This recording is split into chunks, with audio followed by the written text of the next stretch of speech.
ഞാൻ അഡ്വക്കേറ്റ് മാത്യു. ഇങ്ങോട്ട് പെട്ടെന്ന് എത്താൻ ഒരു ഫോൺ കോൾ കിട്ടിയിട്ട് വന്നതാ. എസ് ഐ അദ്ദേഹം ഇപ്പൊ വരും. സാർ അകത്തോട്ടിരിക്കണം. എസ് ഐയോ? വേണ്ട, ഞാനിവിടെ നിന്നോളാം. അകത്തോട്ടിരിക്കണം സാർ. എന്നെ എന്തിനാ വിളിപ്പിച്ചത്? എനിക്ക് പെട്ടെന്ന് പോണം. വരണം സാർ.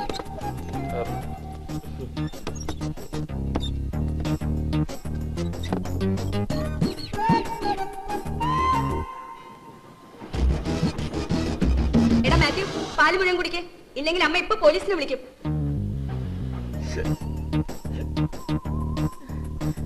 വായിന്ന് വെല്ലെടുക്കടാ. നാരായണൻകുട്ടി, ഓഹോ, വണ്ടി ഇറങ്ങി കാല് കുത്തുമ്പോഴത്തേക്ക് നീ പ്രശ്നം ഉണ്ടാക്കിയല്ലേ? പ്രശ്നോ? റെയിൽവേക്കാരുണ്ടാക്കിയ ഒരു പ്രശ്നത്തിന് പരിഹാരം ആവശ്യപ്പെട്ടപ്പോ അവരെന്നെ പിടിച്ച് ലോക്കപ്പിലിട്ടു. നീ എന്തെങ്കിലും ഒപ്പിക്കാതെ. ദാ നോക്ക്, വെറും കപ്പലണ്ടി മിഠായിയ.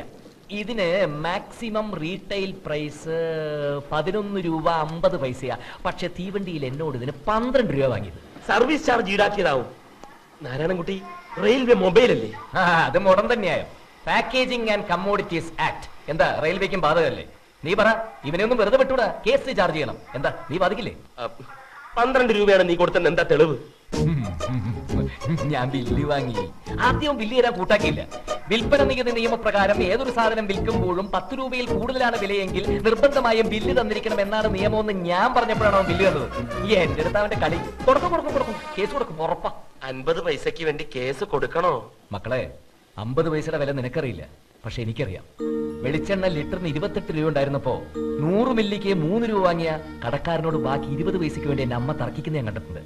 അന്ന് 20 പൈസ കൊടുത്തൊരു തീപ്പെട്ടി കിട്ടും. ഒരു നിയമം ഉണ്ടെങ്കിൽ അത് പാലിക്കണം. ഈ നാട്ടിൽ ഉപഭോക്തൃ സംരക്ഷണ കോടതി എന്നൊന്നുണ്ടെന്ന് യുവമാരകൻ അറിയട്ടെ. കടലമുട്ടായി വിൽക്കുന്ന പയ്യനോടാ നിന്റെ ഈ വാശി. റെയിൽവേ ജനറൽ സൂപ്പർവൈസറുടെയും കാറ്ററിംഗ് സൂപ്പർവൈസറുടെയും അറിവോടും സമ്മതത്തോടും കൂടിയാണ് വിൽപ്പന. അമിത വില ഈടാക്കുന്നതിനെതിരെ റെയിൽവേക്കെതിരെ കൺസ്യൂമർ കോർട്ടിൽ ഞാൻ കേസ് ഫയൽ ചെയ്യും, ഉറപ്പാ. പിന്നെ ഏത് വകുപ്പിലാണ് ഇവന്മാർ എന്നെ പിടിച്ച് ഇതിനകത്തിട്ടെന്നുള്ളത് എനിക്കും അറിയാം.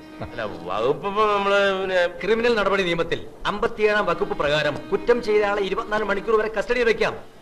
വക്കാലത്ത് നാരായണൻകുട്ടിക്ക് അത് അറിയില്ല എന്നുണ്ടോ? ഇരിക്കൂ. മാത്യു ഇരിക്ക്. നീ ആ ജാമ്യത്തിലുള്ള അപേക്ഷ കൊടുക്ക. മാത്യു നേരുപറമ്പിൽ, എന്റെ അഡ്വക്കേറ്റ്. ആ ചാർജ് ഷീറ്റ്. വക്കാലത്ത് നാരായണൻകുട്ടിക്ക് ജാമ്യത്തിന്റെ ആവശ്യമില്ല. കസ്റ്റഡിയിൽ എടുക്കുന്ന സമയത്ത് ഞാൻ ഉണ്ടായിരുന്നെങ്കിൽ ഇങ്ങനൊരു സീനും ഉണ്ടാകുമായിരുന്നില്ല. സോറി. മനസ്സിലായില്ല. നിങ്ങൾക്ക് എന്നെ അറിയില്ലെങ്കിലും എനിക്കറിയാം. ഓർമ്മയുണ്ടോ പണ്ട് ഒറ്റപ്പാലം റെയിൽവേ ക്വാർട്ടേഴ്സിൽ താമസിച്ച ഒരു ദാക്ഷായണിയമ്മയെ? ദാക്ഷായണിയമ്മ ടീച്ചർ ഒറ്റപ്പാലം മുനിസിപ്പാലിറ്റിയിലെ ഓടയില് പൊട്ടിയ സ്ലാബിൽ കുടുങ്ങി കാലൊക്കെ നഷ്ടപ്പെട്ട. അതെ, അവര് തന്നെ എന്റെ അമ്മയാ. നാരായണൻകുട്ടി കേസ് കൊടുത്തുകൊണ്ട് മാത്രമാ നഷ്ടപരിഹാരം കിട്ടിയത്. അത് മറക്കാൻ മാത്രം ഞാനൊരു പോലീസുകാരനായിട്ടില്ല. നാരായണൻകുട്ടിയുടെ സ്കൂട്ടർ ബ്രേക്ക് മാലിൽ നിന്ന് ഇറക്കി പ്ലാറ്റ്ഫോമിൽ വെച്ചിട്ടുണ്ട്. ഇതാക്കി. Thank you sir. വാ.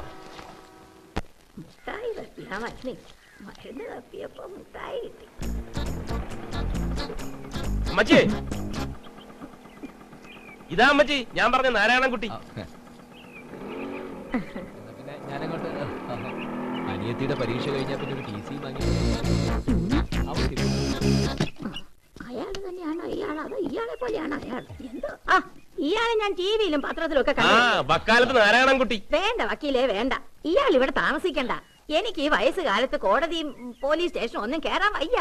നാരായണൻകുട്ടി അമ്മച്ചിക്ക് ശരിക്കും മനസ്സിലായിട്ടില്ല. വേണ്ട, ഇപ്പം കയറി താമസിക്കും, പിന്നെ അവകാശം പറയും. ഒഴിഞ്ഞു പോണ പ്രശ്നം ഈ ജന്മത്തുണ്ടാവില്ല. ഇയാൾക്ക് വേണ്ടി നിങ്ങൾ ഫ്രീ ആയിട്ട് വാദിക്കും. എനിക്ക് വക്കീലിനെ വയ്ക്കാൻ സാമ്പത്തികമില്ല, സഹായിക്കാനും ആരുമില്ല. രാവിലെ ഭയങ്കര ചൂടിലാണല്ലോ. ഈ കേസ് ഞാൻ ഹാൻഡിൽ ചെയ്യാം. അദ്ദേഹത്തെ കണ്ടില്ലല്ലോ. അദ്ദേഹം മരിച്ചുപോയി. ഓ, മക്കളൊക്കെ എവിടെയാ?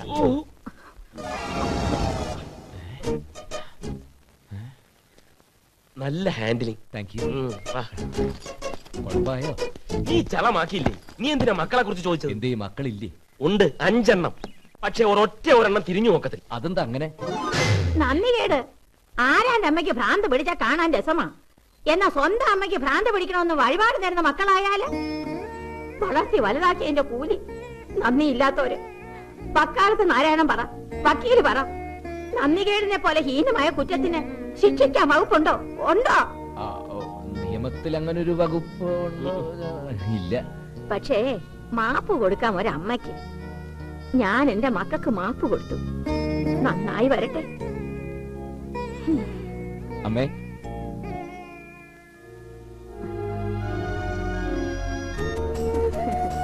ആ വലതുകാലം വെച്ച് കേറ് വക്കാലത്തെ. കേറ് കേറ്, പക്ഷെ നന്ദികേട് കാണിക്കരുത്.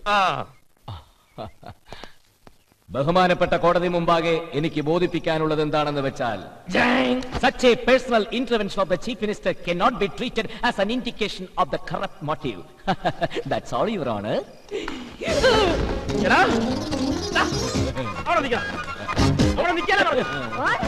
Hey, stop it, I said.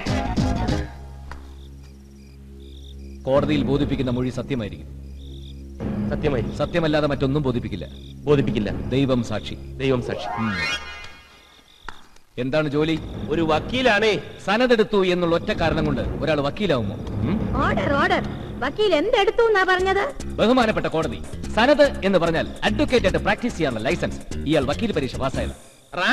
ഓഹോ, ഒരാൾ എങ്ങനെയെങ്കിലും വക്കീൽ പരീക്ഷ പാസ്സായി കറുത്ത കോട്ടും ഗൗണും അണിഞ്ഞ് കോടതി വളപ്പിൽ അലഞ്ഞു തിരിഞ്ഞ് നടന്നുകൊണ്ടോ ബാർ അസോസിയേഷൻ ഹാളിൽ നിന്ന് ചീട്ട് കളിച്ചതുകൊണ്ടോ വക്കീലാണോന്നുണ്ടോ? ഞാൻ ചീട്ട് കളിക്കാറേ ഇല്ല, യുവർ ഓണർ. വെറും ഓണറല്ല, ഹൗസ് ഓണർ എന്ന് കൂടി പറയൂ. ആ ശരി, വിചാരണ തുടരട്ടെ. സ്വന്തം പിതാവിനെ പോലെ ഒരു വക്കീലായി ഷൈൻ ചെയ്യാൻ കഴിയാത്തതിലുള്ള ഇൻഫീരിയറിറ്റി കോംപ്ലക്സ് നിങ്ങൾ കൊണ്ടെന്ന് പറഞ്ഞാൽ നിഷേധിക്കാൻ കഴിയുമോ? ഓർഡർ. കോടതിയിൽ വെച്ച് ഇത്തരം ദുശീലങ്ങളാകാമോ? മദ്യപാനം, പുകവലി, വെറ്റിലമുറുക്ക് എന്നിത്യാദി ദുശീലങ്ങളിൽ നിന്നും മൂക്കിപ്പടി കോടതിയിൽ വർജ്യമല്ലെന്നാണ് ഈ ഉള്ളവൻ സ്വന്തം അപ്പനിൽ നിന്നും മനസ്സിലാക്കിയിരിക്കുന്നത്. ബഹുമാനപ്പെട്ട കോടതിയുടെ പ്രത്യേക ശ്രദ്ധയ്ക്ക്, ഈ പ്രതി മൂക്കിപ്പടിയുടെ കാര്യത്തിൽ മാത്രം സ്വന്തം പിതാവിനെ അനുകരിക്കുകയും അനുസരിക്കുകയും ചെയ്യുന്നു എന്നുള്ളത് സത്യമാണ്. എന്നാൽ പോലീസ് ഭയം, അമിതമായിട്ടുള്ള വാചകമടി എന്നിങ്ങനെയുള്ള സ്വഭാവ ദൂഷ്യങ്ങൾ ഉള്ളതുകൊണ്ട് പ്രതി സ്വന്തം പിതാവിന്റെ യശസ്സിന്റെ 7 അയലോകത്ത് പോലും എത്താനുള്ള യോഗ്യതയില്ലാത്തതിനാൽ അദ്ദേഹത്തിന് നിയമപരിജ്ഞാനം, യൗവനം എന്നിവ സ്വയം നഷ്ടപ്പെടുത്തിക്കൊണ്ടിരിക്കുകയാണ്. മാത്രമല്ല, ചട്ടങ്ങളിലൂടെ നീതിയും ന്യായവും നടപ്പാക്കി ഓരോ പൗരനും പരമാവധി നീതിയും സംരക്ഷണവും നൽകുക എന്നുള്ള നിയമത്തിന്റെ പ്രധാന ലക്ഷ്യവും പരിഗണിക്കുന്നില്ല എന്ന കുറ്റവും ചെയ്തുകൊണ്ടിരിക്കുകയാണ് ശ്രീമാൻ അഡ്വക്കേറ്റ് മാത്യു നേരുപറമ്പിൽ.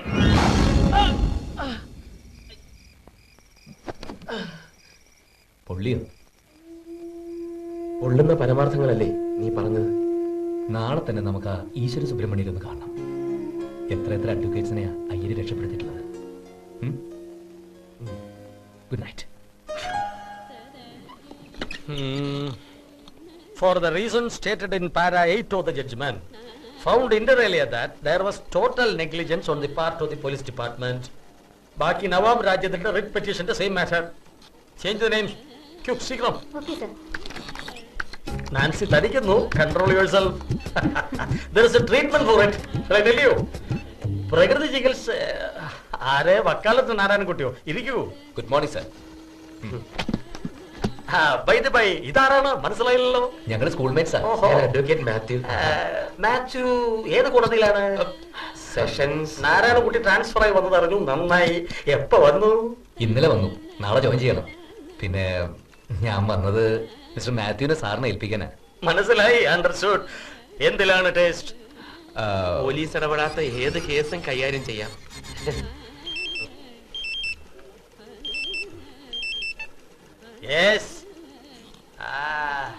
സ്വകാര്യ കക്ഷികളുടെ കേസ് എടുക്കാൻ അഡ്വക്കേറ്റ് ജനറലിന് അർഹതയില്ലല്ലോ. പാർട്ട് 3 റൂൾസ് നോക്കുക. ഓക്കെ? പറഞ്ഞാൽ അറിയും. അഡ്വക്കേറ്റ് MM ചാണ്ടിയുടെ മകനാ. Criminal lawyer. അങ്ങേർക്ക് മകനുണ്ടോ? ശരി, നാരായണകുട്ടി പറഞ്ഞതല്ലേ, നിരസിക്കാൻ പറ്റുമോ? മിസ്റ്റർ മാത്യു, പുറത്ത് ഫ്ലാസ്കിൽ കാപ്പി ഇരിപ്പുണ്ട്, എടുത്തോണ്ട് വരൂ.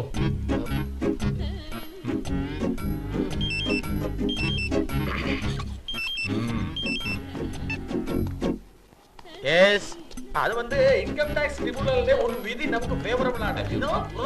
അയ്യനെന്താ ഇങ്ങനെ? യൂണിയനുള്ള ട്രെയിനിങ് ആണോ ഞാൻ തരുന്നത്? ഞാനൊരു അഡ്വക്കേറ്റ് അല്ലേ നാരായണൻകുട്ടി? നീ അഡ്വക്കേറ്റ് ആയതുകൊണ്ട് തന്നെ അയ്യരുടെ കോംപ്ലക്സ്.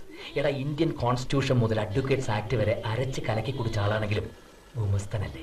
ബേസിക്കലി ഡിഗ്രിക്കാരോട് ഡിഗ്രി ഇല്ലാത്തവർക്ക് ഒരുതരം ഇൻഫീരിയോറിറ്റി കോംപ്ലക്സ് ഉണ്ടാവില്ലേ? അത് തന്നെ. അതിന് ഞാൻ നിന്ന് കൊടുക്കണോ? അല്ലേ? വേണം. അഡ്ജസ്റ്റ് ചെയ്തേ പറ്റൂ. നിനക്ക് വെട്ടിപ്പിടിക്കാനുള്ളത് വലിയ വലിയ സാമ്രാജ്യങ്ങളാ. നഷ്ടപ്പെടാനോ കുറച്ച് ഫോൾസ് പ്രസ്റ്റീജ്. പിന്നെ ഗുമസ്തൻ.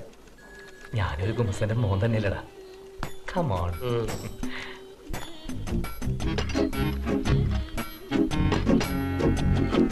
പിന്നെ ഇത് മാത്യു ഡ്രാഫ്റ്റ് ചെയ്തതാ, കൺസ്യൂമർ കോർട്ടിൽ കൊടുക്കാൻ.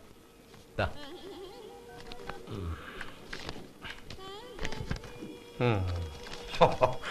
റെയിൽവേയുടെ സർവീസ് ചാർജ് വണ്ടി ഇറങ്ങിയപ്പോ തന്നെ ഒരെണ്ണം ഒപ്പിച്ചെടുത്തു.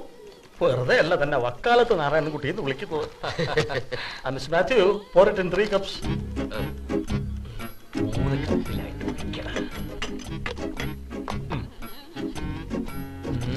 Hey, don't pour it like that. Look here. Pour it.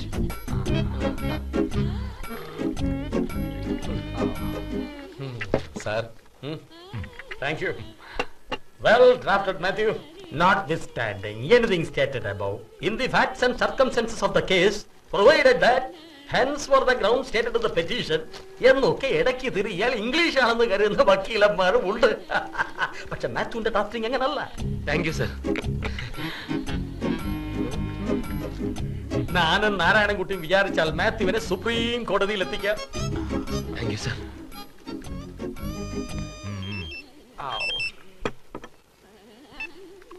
എന്നാ അമാവാസി, കർത്തവാവ് ഇന്നും കൂടെ ഉണ്ടല്ലോ. നേരത്തെ പറ, അവളുതാൻ അമാവാസി എന്നോட wife.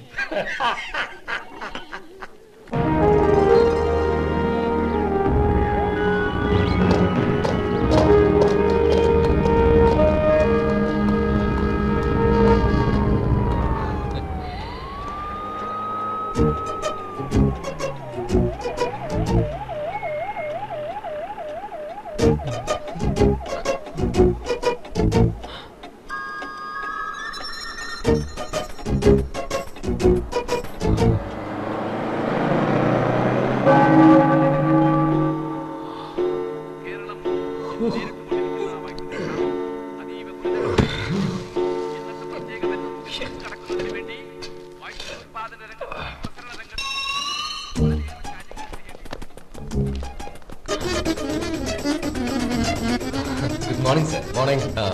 This is my once again, good morning, sir. ഞാൻ ജോയിൻ ചെയ്യാണ്. എൻ്റെ പേപ്പേഴ്സ് ഒക്കെ.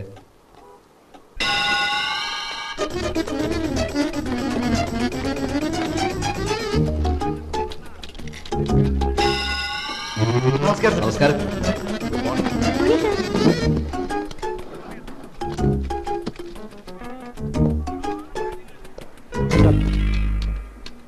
തിരുവനന്തപുരത്ത് സംസ്ഥാന സമ്മേളനം കൊണ്ടുവന്നത് നമ്മുടെ ശ്രമം കൊണ്ടാ. സാറിന്റെ ശ്രമം കൊണ്ടാ.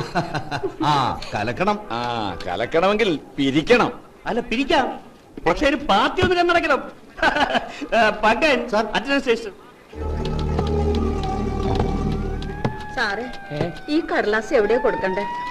ഇതാ ശോശാമയുടെ സെക്ഷനിലെ അവരവധിയില്ല, പ്രസവാവധി. അയ്യോ, എന്റെ കിടപ്പാടത്തിന്റെ കാര്യ.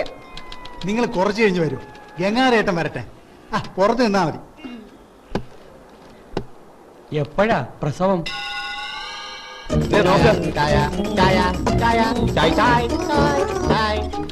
സാർ, ചായ ഇപ്പൊ കൊണ്ടുവരാം. സാറന്മാരെ, വക്കാലത്ത് നാരായണൻകുട്ടി സാറ് ചാർജ് എടുക്കുന്ന ദിവസമല്ലേ? നല്ല ഉഗ്ര മുളക് വെച്ച് പറയട്ടോ. വക്കാലത്തിന്റെ പേരിലെ മുളകൊയ്യാകുമ്പോ എരിവുശാലം കൂടും.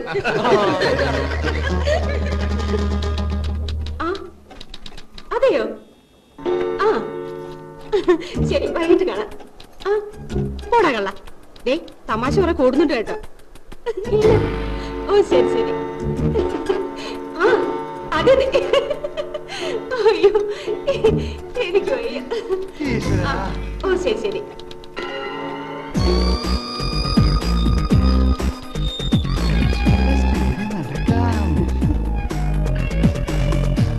കറക്റ്റ് 12:15, 12:15.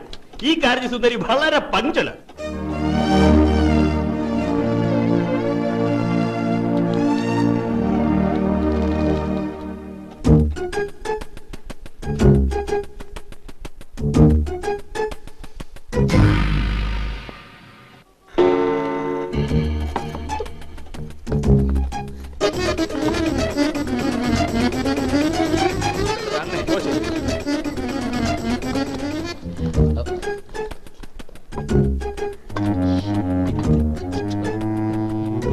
സാറ് ഊണ് കഴിക്കില്ലേ? 1 മണിക്കല്ലേ ലഞ്ച് ബ്രേക്ക്? യെസ്. വിളിച്ചോ? ഓ, സാറേ എന്റെ കിടപ്പാടം ഒന്ന് തല ചാക്കി ഇടല്ലേ സാറേ? സെക്രട്ടേറിയറ്റിന്റെ നടയിൽ ഒരു പന്തലും കെട്ടി കിടന്നാ മതി, അവിടെ കുറെ പേരുണ്ടല്ലോ. സാർ ഇതൊരു ശല്യമായി തീർന്നല്ലോ. ഒന്ന് ഒപ്പിട്ട് കിട്ടിയാ മതി സാർ. സമയമാവുമ്പോ ഒപ്പിട്ട് തരും. അതെനിക്കറിയാം സാർ. സമയമാവുമ്പോ സ്ഥലം പതിച്ചേരടിക്കാൻ പറ്റില്ല. നിങ്ങൾ തന്നില്ലെങ്കിലും ഈ കിളവിക്ക് 6 അടി മണ്ണ് അവകാശപ്പെട്ടതാ.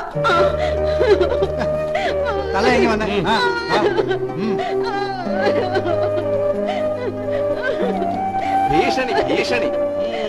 ഇങ്ങനെയൊക്കെ പറഞ്ഞാൽ ആത്മഹത്യാശ്രമത്തിന് കേസ് ചാർജ് ചെയ്യാം, പിടിച്ച് ജയിലിലിടാം. അല്ലേ വക്കാലത്തെ? ആ അങ്ങനെയാണെങ്കിൽ ഇവിടെ വരുന്ന സകല പരാതിക്കാരുടെ നേരെ കേസ് ചാർജ് ചെയ്യേണ്ടി വരും അല്ലേ സാറേ?